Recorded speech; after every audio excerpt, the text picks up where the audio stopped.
seen a number of the different replays, Michael. We're going to play another one for you again. But your first observation was the 48 may have run out of fuel? Yeah, he had his hand out the window, so I think he lost his momentum, and Jamie just clipped him there. And I had a car right in front of me, and I moved up a little bit and tapped another car. And then I thought I saw I'm the owner of that 15 car, and I thought I saw him flipping, and he landed on his wheels, and we unfortunately caught the inside wall.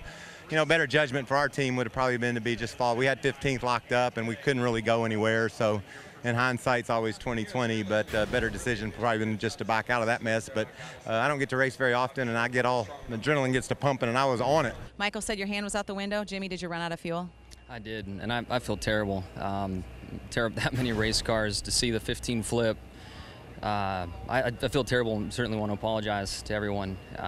So I tried to get up out of the way. I had my hand out the side, but last lap coming to the checker, there's so much going on right there and so much energy in the pack that I knew I was going to get run over if I ran out, because the guys warned me about it, and it did. So thankfully everybody's all right, and I certainly feel bad for all the torn up race cars. It's just it stinks for the guys, to work so hard on that car and have a great race car, and then to have that happen on the last corner of the last lap. Somebody running out of gas, it's kind of like you never really think that could happen. So I don't know. It is what it is. We'll get our backup out and go race. It doesn't matter where you start anyway. So we'll be fine. Just I hate it for the guys that work so hard on the car and got the front row, starting spot. That was all their work, and it stinks that they can't keep it. But you didn't do anything. So, Jimmie Johnson coming over to you and apologizing. Yeah, he didn't fill his car with gas. He just drove it. So it's all good. Restrictor plate racing, it is what it is.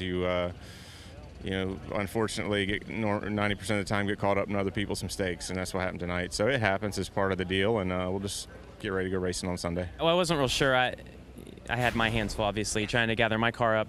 But I thought I saw a car flip, and then when the wreck was all over and I came back down pit road, I didn't see any cars that appeared that they had flipped. So that's really lucky that Clint was able to land back on his feet. But how are you physically? Your car obviously tore up. Yeah, our McDonald's Chevy was tore up. We had a good car, and I felt like we were in a good position at the end. I felt like I was far enough back that Jeff and Jimmy and those guys would make a move, and maybe I could just try to suck back up to the 11. The 27 started the inside lane earlier, I think, than what we wanted to. And then once we got to turns 3 and 4, I was content on just pushing Jimmy, and I didn't know what happened. I saw him just swerve to get out of the way, and things happen so fast when you're going that quick on the track that you make a decision and you just have to stick with it. And I'm glad to hear that he was out of gas, because I felt like I had caused that entire wreck. So it's frustrating, but we're going to unload our unlimited car and I thought it was actually a little bit quicker than this car. So we'll unload that and get a little bit of practice in, put a fresh engine in it, and look forward to the Daytona 500.